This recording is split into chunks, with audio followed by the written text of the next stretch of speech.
Welcome to Shakambari జ్యోతిష్యాలయం. So మనం monthly ఒకసారి ఫ్యూచర్ ఆస్ట్రాలజర్ నుంచి అంటే ఆస్ట్రాలజీ నేర్చుకుంటున్నా వాటిలో ఇప్పుడు ఎదుగుతున్న వాళ్ళ దగ్గర నుంచి ఒక రీసెర్చ్ చేసి ఒక టాపిక్ మీద మాట్లాడాలనుకున్నాం అండర్ జ్ఞానేశ్వర్ రీసెర్చ్ సెంటర్లో. సో దాని నుంచి లాస్ట్ టైం మనం మేష రాశి మీద చేసాం. ఈరోజు వృషభ రాశి మీద ఫ్యూచర్ ఆస్ట్రాలజీలో మాట్లాడుతున్నది ఈ వీడియో అనమాట. ఇది స్టార్ట్ చేసే ముందు యశోధర మేడం చిన్న ప్రార్థనతో దీన్ని స్టార్ట్ చేస్తారు. యశోధర మేడం. శ్రీ మహాగణాధిపతయే నమః. శ్రీ గురుభ్యో నమః. గురు బ్రహ్మ గురు విష్ణు గురుదేవో మహేశ్వర గురు సాక్షాత్ పరబ్రహ్మ తస్మై శ్రీ గురవే నమః. తారక మంత్రము కోరిన దొరికెను ధన్యుడనైతిని ఓరన్న. తారక మంత్రము కోరిన దొరికెను ధన్యుడనైతిని ఓరన్న. మీరిన కాలుని దూతల పాలిటి మృత్యువేయని నమ్మరయన్న. తారక మంత్రము కోరిన దొరికెను ధన్యుడనైతిని ఓరన్న. జై శ్రీరామ్. స్టార్ట్ చేయి. ధన్యవాదాలు Yashodhara madam. Sudhakar sir, Gnaneshwar research సెంటర్లో ఇది 3వ టాపిక్ వృషభ రాశి అనేది. సో మీరు ఒక పరిచయ వాక్యాలు చేస్తే మిగతా ఆస్ట్రాలజీ అందరూ మాట్లాడతారు.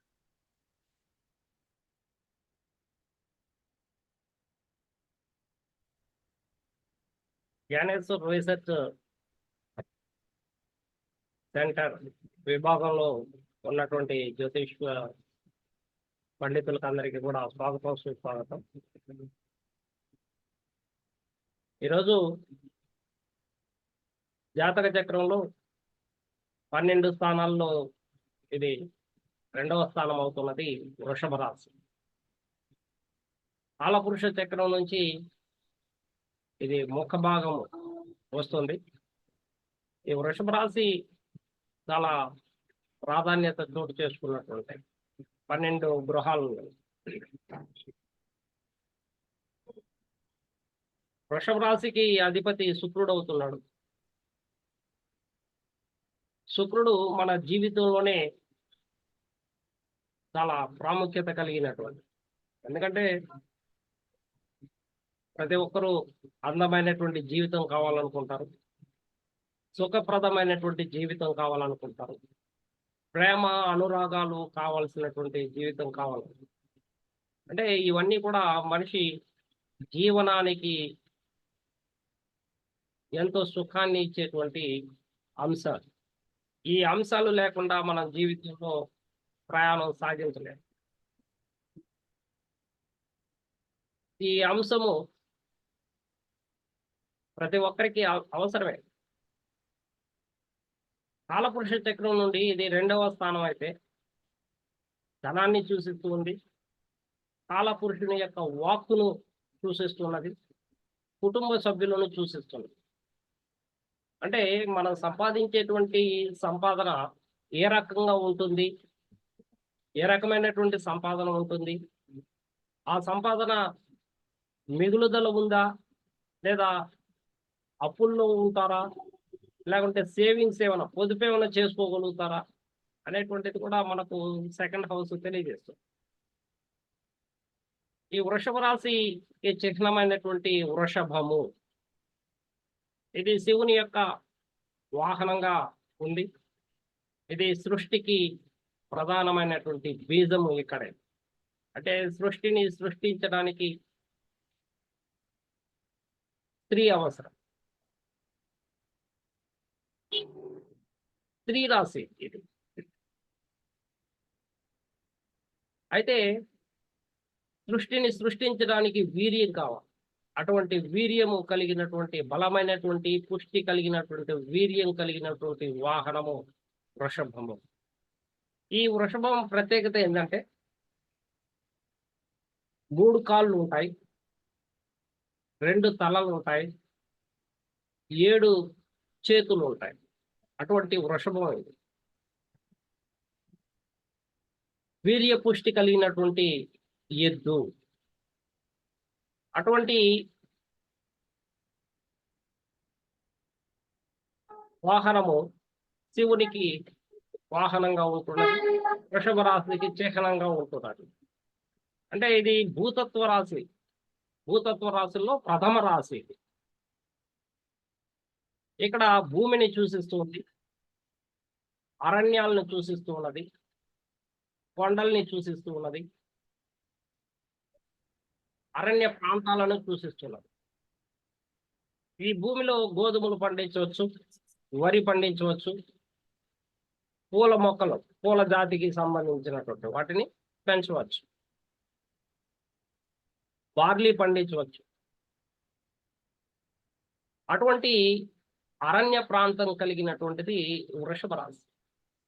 అంటే పశువులు అధికంగా ఉన్నటువంటి ప్రాంతం అంతా వృషభ రాశికి చెందినటువంటి.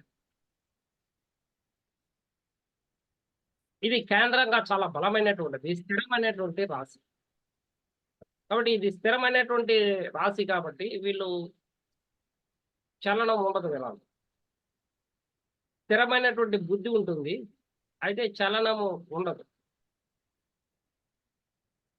పరాశర మహర్షి ఏం చెప్పాడంటే, వీళ్ళలో మొండితనం అధికంగా ఉంటుంది ఎద్దుకు మాదిరిగా,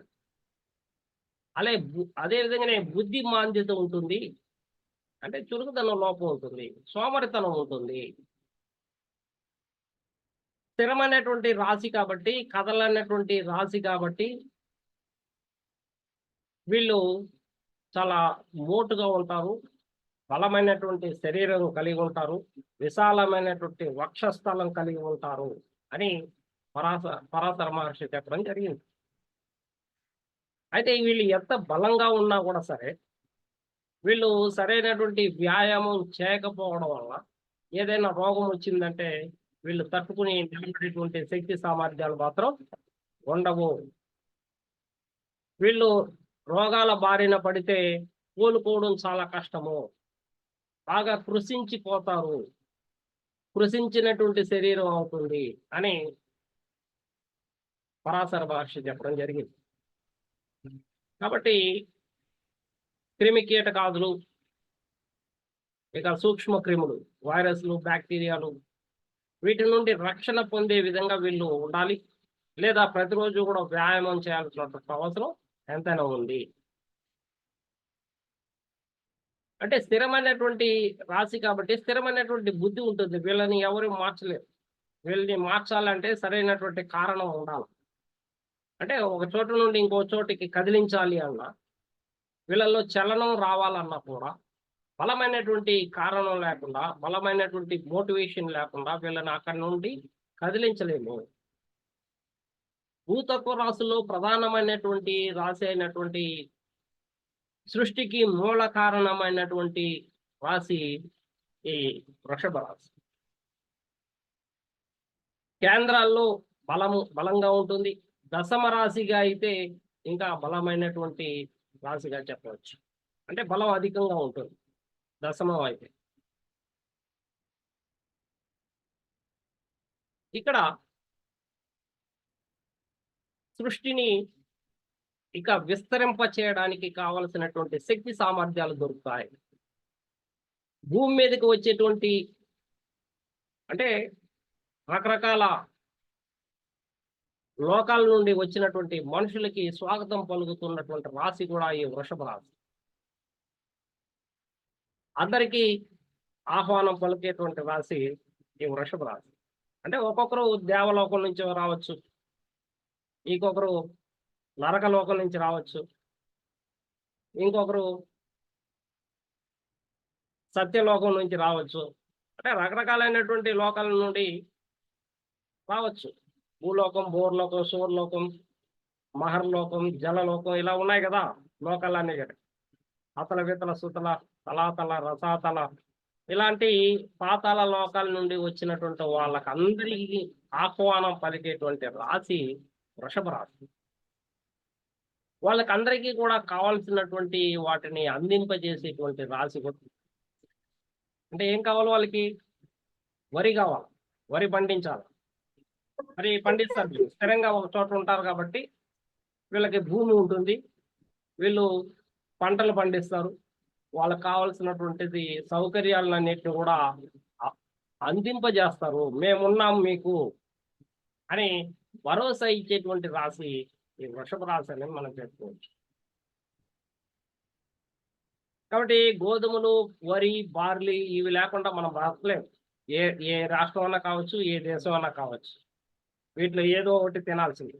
కాబట్టి వాటిని పండించేటువంటి శక్తి సామర్థ్యాలు కలిగినటువంటి వాళ్ళు కాబట్టి వృషభ రాశి వాళ్ళని మనం గౌరవించాలి.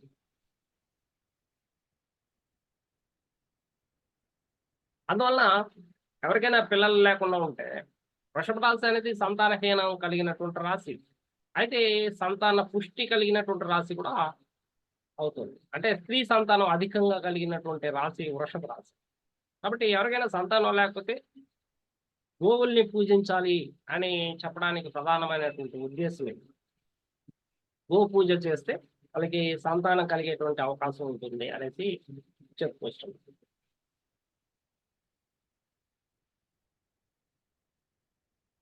వృషభం యొక్క తత్వాన్ని సూచిస్తుంది ఇక్కడ. అంటే భూమి, రైతు, దున్నడం ఇది చాలా కష్టమైనటువంటి పని అన్ని పనుల కంటే కూడా. అందుకనేసి అది చేయడం కష్టం అనేసి వ్యవసాయం మానేసి ఇప్పుడు ఏం చేస్తానంటే రియల్ ఎస్టేట్ బిజినెస్ చేసేస్తాం. అంటే ఉన్నదాన్ని అమ్మేసి చాలా లగ్జరియస్ లైఫ్ ని అనుభవించడం. అలా వచ్చి లోకాల నుండి వచ్చేటువంటి వాళ్ళకి ఆహ్వానం పలుకుతూ వాళ్ళకి కావాల్సినటువంటి మన సౌకర్యాలు కల్పించగలుగుతున్నాం కాబట్టి అందమైనటువంటి జీవితం, సుఖమైనటువంటి జీవితం, ప్రేమ, అనురాగం కలిగినటువంటి జీవితాలని మనం ఆస్వాదించగలుగుతున్నాం. కాబట్టి ఇవన్నీ కూడా శుక్రుడు యొక్క పోర్ట్ఫోలియో, అతని యొక్క కారకత్వాలు ఇవన్నీ. నీకు ధనం రావాలంటే శుక్రుడు బాగుండాలి. నువ్వు కుటుంబ సభ్యులతో అడ్జస్ట్ అవ్వాలంటే శుక్రుడు బాగుండాలి. నీకు ధనం నిలవలేదు అంటే శుక్రుడు సరిగా లేదు, అనుకూలంగా లేడు అనేసి అర్థం. అందువల్ల వాక్కు అంటే శుక్రుడు అంటే సాఫ్ట్ నేచర్ అన్నమాట. మృదువుగా మాట్లాడడం, అందంగా మాట్లాడడం, ఇతరుల్ని అట్రాక్ట్ చేస్తూ మాట్లాడడం. కాబట్టి వాక్కు మీద ఆధారపడి ఉంటుంది నువ్వు ఏ పని చేసినా. మన వాక్కుని మనం సరిదిద్దుకోవాల్సినటువంటి అవసరం ఉంటుంది. మన వాక్కులో ఏదైనా కాఠిన్యం ఉంటే దాన్ని సులువుగా అందంగా మలుచుకునే విధంగా చేసుకోవాల్సినటువంటి బాధ్యత కూడా మన మీద ఉంది. ఈ వృషభ రాశి మిత్రులైనటువంటి బుధుడు, శని ముఖ్యమైనటువంటి గ్రహాలు. అదేవిధంగానే రాహు. బుధుని యొక్క సహకారం లేకుండా శుక్రుడు ఒంటరిగా ఏమీ చేయలేడు, నీకు సహాయ సహకారాలు అందించలేడు. బుధుని యొక్క సహాయ సహకారాలతో నీకు కావలసినటువంటి అన్నిటినీ కూడా అందించగలుగుతున్నాడు. ఏం అందించగలుగుతున్నాడు? మంచి వాక్కుని ఇవ్వగలుగుతాడు, సంగీత విద్వాంసులను చేయగలుగుతుంది, సంగీత విద్వాంసులను చేయగలుగుతుంది. అట్లే కవుల్ని, రచయితలను సృష్టించగలుగుతున్నాడు. కాబట్టి ఇటువంటి అర్థం అనేటువంటి లోకంలో ఈ భూమి మీద వీళ్ళందరూ కూడా అవసరమే. సో కవిత్వం లేకుండా, సంగీతం లేకుండా మనం ఆనందంగా ఉండగలుగుతామంటే అది కళలో మాట. కాబట్టి ఎన్ని రోగాలనైనా బాగు చేసేటువంటి శక్తి ఒక మ్యూజిక్ ఉన్నదండి, సంగీతానికి ఉంది. అటువంటి సంగీతం అభివృద్ధి కావాలంటే కూడా బుధుని యొక్క సహకారం, శుక్రుని యొక్క అనుకూలత ఉన్నప్పుడే మనం వాటిలో రాణించగలుగుతాం. అందువలన బుధుడు మంచి మిత్రుడు.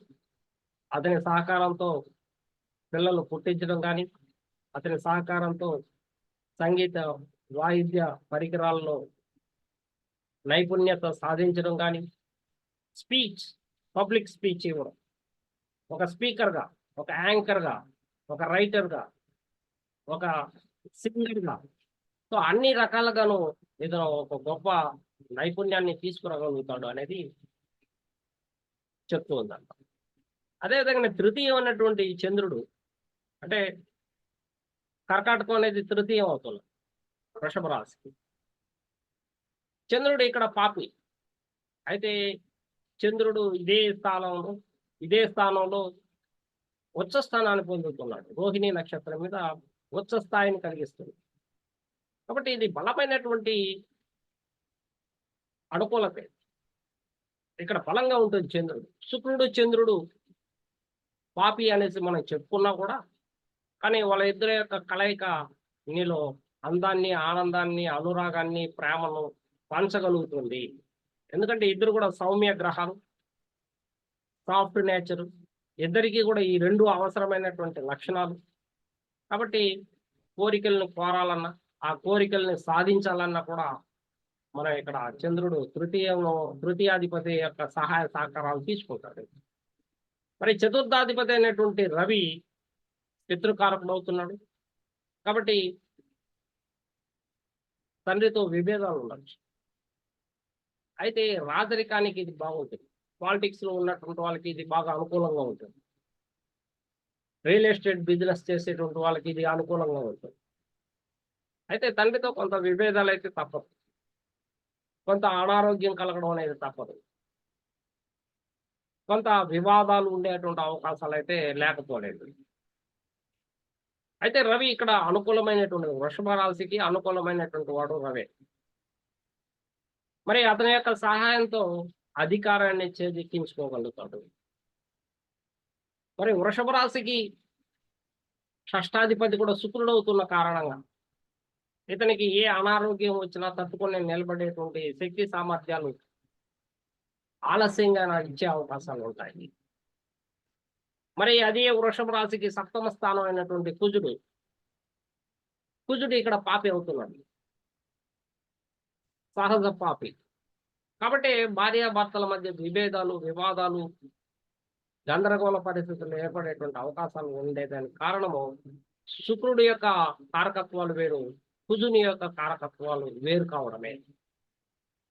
అంటే కుజుడికి దూకుడుగా, ఉద్రేకంగా ఏదైనా సాధించాలనుకుంటాడు. కానీ శుక్రుడు చాలా సౌమ్యంగా, ఒకే చోట స్థిరమైనటువంటి బుద్ధితో, స్థిరమైనటువంటి ఆలోచనలతో ఒకే చోట సాధించాలి అనేటువంటి తపన శుక్రుడికి ఉంటుంది. కానీ కుజుడు అలా కాకుండా చరరాశి. కాబట్టి అక్కడి నుండి కదలాలి, మనం ఏదైనా సాధించాలంటే అక్కడి నుండి వెళ్ళాలి అనేటువంటి భావన కలిగినటువంటి వాడు కుజుడు. ఉద్రేకం, దూకుడు ఎక్కువ. కానీ శుక్రుడికి అలా ఉండదు. అతనికి భూమి ఉంటుంది, అతనికి పంటలు ఉంటాయి, అతనికి పూల చెట్లు, పూల తోట ఉంటుంది. చూడండి, ఇవన్నీ నిర్మించుకుంటారు వాళ్ళు. పూల తోటలు ఇంట్లో కూడా సరే పూల చెట్లు నాటుతారు వాళ్ళు ఎక్కువ. మరి ఎక్కడికైనా వెళ్ళారంటే వాళ్ళకి ఇంటి మీదనే ధ్యాస ఉంటుంది. ఆ చెట్లకు నీళ్లు పోయలేదు, అరే మనం సాయంత్రానికి అంతా వెళ్ళిపోవాలి, చెట్లకు నీళ్లు పోసేవాళ్ళు లేరు, ఇప్పుడే 2 రోజులు అయిపోయింది, ఉండండి 2 రోజులు అంటే కూడా ఉండరు.